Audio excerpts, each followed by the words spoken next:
on in. What's up, what's good, what's poppin', what's cracking, what's percolating, what is really good in the hood? It is your man Theo Butler, and welcome to I think y'all gonna like this one.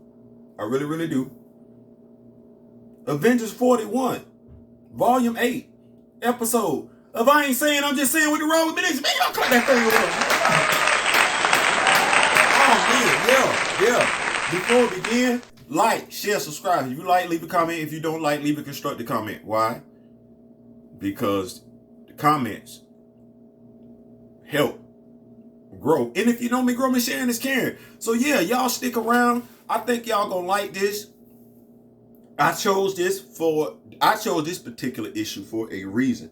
I'm hoping y'all see where I'm coming from and y'all enjoy it. We're gonna come back later on today with Black Panther, Volume 5, Issue 9, Chapter 3, Part 3 to Power. We're gonna do that because we're still looking at shorty. You know, we still gonna shed some light on that. I ain't saying, I'm just saying. Y'all hold on. Before we begin, shout out to the cover artist, Lynell Francis Yu. Like, for real, this is a beautiful cover. I don't know if y'all can tell or not, but that is actually T'Challa on the cover, possessed by the Phoenix Force. Now, a little backstory here before we begin real quick. Before I drop y'all off. Hold on. It's right here. In essence, the Phoenix Force arrived on Earth looking for its next host. While the Avengers were attempting to communicate with the Phoenix, a bunch of Atlanteans led by Namor, who wanted the power for himself, attacked. Being a finicky entity, the Phoenix Force transported Namor, several of the Avengers, and many other heroes to the White Hot Room. And what is the White Hot Room exactly? It is the spirit realm for mutants. The Phoenix wants the heroes to fight, prove themselves to her. That is how she will choose her champion. A little extreme, but okay, I understand. Chapter 2 begins with T'Challa essentially meditating. While observing others and their preparation, this is how he prepares himself for his upcoming challenge. He states that although one must fight with great emotion, they should not fight emotionally. T'Challa's methods of meditation are to basically become one with nature, to become in tune with it. I think the Bible refers to it as peace be still. I can tell you that once you refine yourself to become one with nature, you don't move with nature as much as she moves with you. It's hard to get it back. It's hard to get that feeling back once you've had it, but there's nothing quite like it. T'Challa finds his connection to the T'Challa broken, as all communication to the outside world is broken thanks to the Phoenix Force. He is the prisoner of the Phoenix, physically and mentally. She tells him that she is cosmic wildfire incarnate and that his mind is nothing more than kindling to her. If that wasn't tough enough, because yeah, that is tough enough, telling somebody you'll burn their mind. That's pretty tough. She then pops the man thing in to fight T'Challa out of thin air. Okay, I know some of y'all don't really know man thing, y'all think swamp thing. Let me just say this. If you want to know who the man thing is, just think Swamp Thing meets Ghost Rider. That's the man thing. It's quite a few of y'all that got that reference. For those of y'all that don't, it's real simple. Anyone that knows fear burns at the touch of the man thing. Clearly, the king of Wakanda is not fearful. Neither is Wakanda, as T'Challa laments of how many have thought Wakanda to be kindling only to have their bones nourish the roots of the ancient tree. Skrulls, King in Black, Black Order. Y'all gonna start coming to Wakanda if y'all ain't got no invitation. I ain't saying I'm just saying. It is in these lines that we get some respect in the Black Panther character and family lineage. The Black Panther is one of the world's primordial powers, the same as the Firebird, i.e. the Phoenix. What this is saying is that the powers of the Black Panther are as ancient as the Phoenix Force. The only difference is one left a planet to roam the cosmos and the other one didn't. Think about it, especially when you take into consideration the intergalactic Empire of Wakanda storyline. I ain't saying, I'm just saying. Oh, did I forget the lineup? I didn't introduce y'all to the lineup from this book. The people we got to give credit to for such a great book. First, this book was released on January 20th, 2021 with the cover date of March 2021. Please pay attention. The editor-in-chief is C.B. Cebulski, who is still the editor-in-chief. The writer is Jason Aaron. The penciler, inker is Javier Garron. Colorist, David Curiel. And letters by Corey P. Pettit, VC's Corey Pettit. I mentioned their names because specifically in this book, we're saying something significant about the Black Panther. The Black Panther entity in and of itself. We are comparing it to the Phoenix Force, which has never been compared to the Super Soldier Serum. When we look at the Avengers 1 million BC, we had a Starman, a Ghost Rider, a Sorcerer Supreme, an Asgardian, a Phoenix, and a Black Panther. And that Black Panther, King Wakanda, actually wielded Mjolnir. Yep, sure did. Odin was impressed.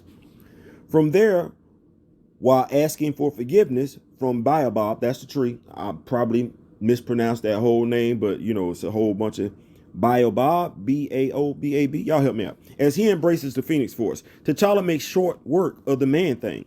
From there, he's swiftly transported back to the White Hot Room where we find Luke Cage, Black Knight, Jane Foster, Echo, Steve Rogers, Captain America, Dinosaur Girl, and yes, that is a powered down She-Hulk in the purple and gray outfit. It is.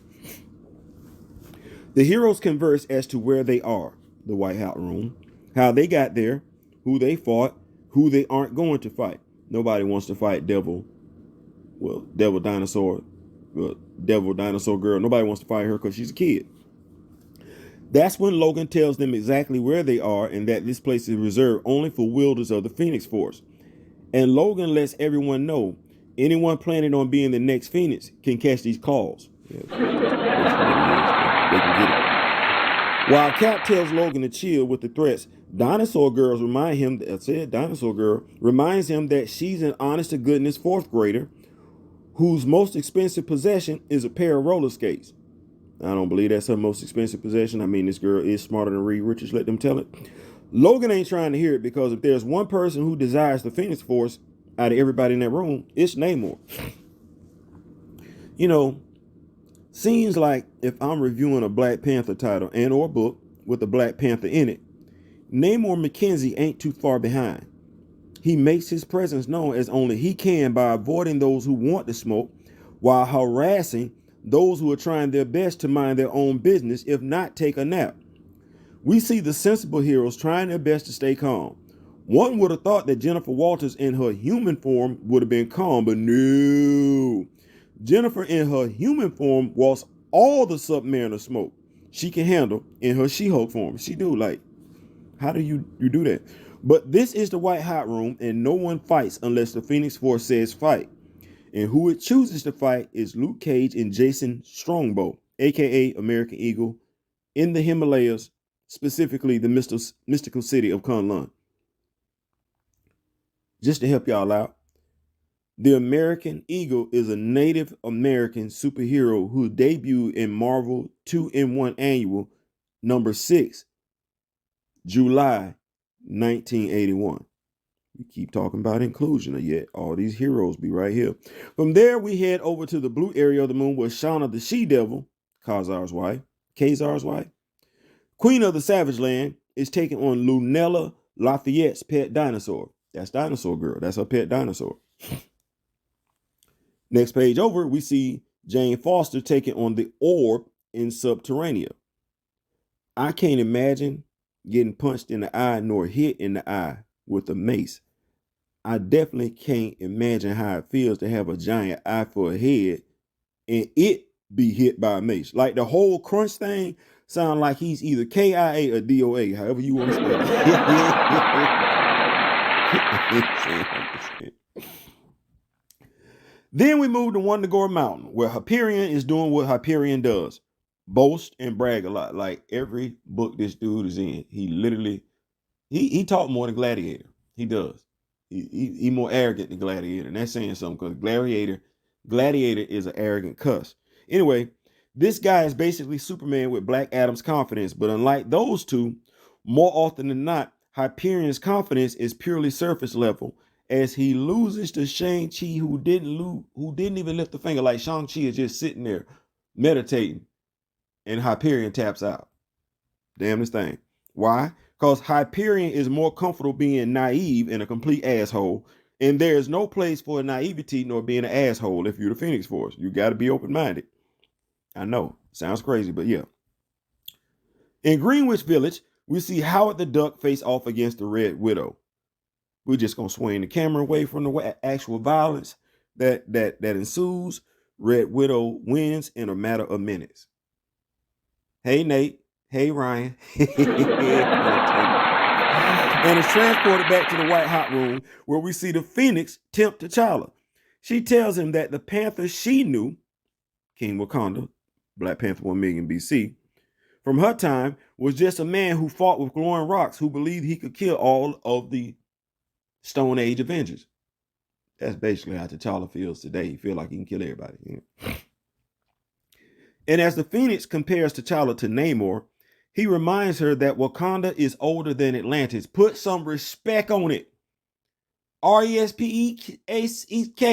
R-E-S-P-E-K. There. Put some respect on it. Just a little bit. Just a little bit. The two continue to jab one another verbally. She tells T'Challa to give himself to her, and she promises to burn the name of Wakanda across the stars. Sound like something Eric would have said. Fight her, and she'll burn it to ash. T'Challa responds with the counter offer. Show me you can be a hero again, or I'll end you myself. Like, T'Challa is that dude. He even refers to her as a buzzard, to which the Phoenix responds, how does a panther deal with a buzzard when the bird is feeding on his corpse? Like, she cold. She cold. That's a great question, though. Not waiting for a response, she sends T'Challa to the Florida Everglades to face off against Nighthawk. If I'm not Kyle Richmond. And let me just say, the brother, I know we don't like racial bending and everything like that, but this Kyle Richmond is actually more interesting than the Caucasian Kyle Richmond. It is. He's an interesting character. The back and forth between he and T'Challa indicates there are depths, levels to his character. If handled by the right writer, Marvel could have themselves something. And to be perfectly honest with you, T'Challa recommended that Nighthawk replace him in the Avengers, the current run of Avengers. Yeah, we see the two men inevitably face off as T'Challa reminds himself to fight with great emotion, but not to fight emotionally. Yes, there is a difference. Just like I say. There's a difference between being right and wrong and being accurate. It is. He tells himself that he can tame the bird. She doesn't want to be tamed. She wants to break him. For him to give up everything except his rage. And it is at this moment. Because this is the whole reason why I'm reviewing this book. Avengers. What is it? Volume 8? Issue 41? This moment right here. This is why I reviewed this comic. For those who only watch movies and don't read the comics, this was the comic book fans, the harder they fall. Would appreciate. This is the comic book. Fans who watch the movie, the harder they fall, y'all can appreciate this. This is the Wakandan helicarrier named the Boseman on patrol above the Atlantean Trench. The ocean is on fire. What in the name of bass is happening down there? Bam. Imagine that. Because we got T'Challa in this book. And we just shouted out Chadwick Boseman in the very same book in which the character is not only existing, but the character is having some respect put on his name in ways in which the Marvel Cinematic Universe has never thought about doing. That's crazy. Now, to be perfectly honest, they haven't mentioned this helicarrier again in Marvel Comics. So we do have it. Well, the Wakandan helicarrier named the Boseman is in the 616 universe. It's there.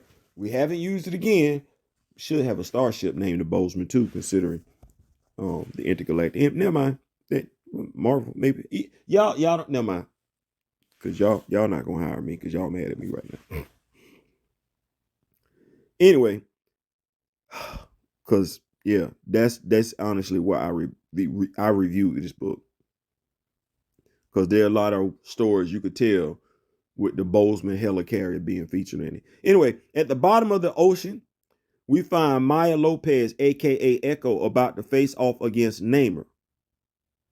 He look angry, don't he? Spoiler warning. Hold on, y'all got 5 seconds.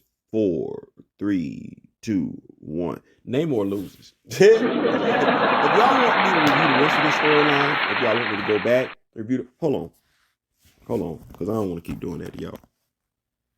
Oh man, did y'all see? Oh man. Boy, look here. Me and Marcus was talking about it. Boy, look here. T'Challa show up in somebody else's comic book, but they put all kind of respect on the king's name. T'Challa. Do you know I was just reading Marvelous Magic or something like that?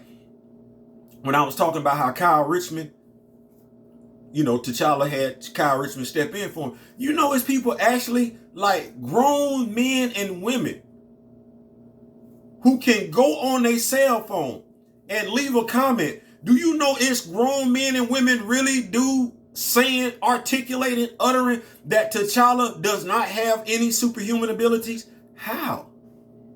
Like, you can't be dumb with a smartphone. Like, that shouldn't even be possible. But clearly it is. Hope y'all got something out of it. Avengers. Issue 41. The Boseman helicarrier is in the Marvel 616 comic book universe. Could easily have it in Marvel 1999 Marvel Cinematic Universe as well. But nevertheless, I digress. Y'all come back and holler at me. Listen, we at 435. Shout out to my man Be Real with D Real and everything like that. His numbers are growing like that. Hey, push it in. Yeah, that song right there. Let's get to 1,000. I ain't saying, I'm just saying. Peace.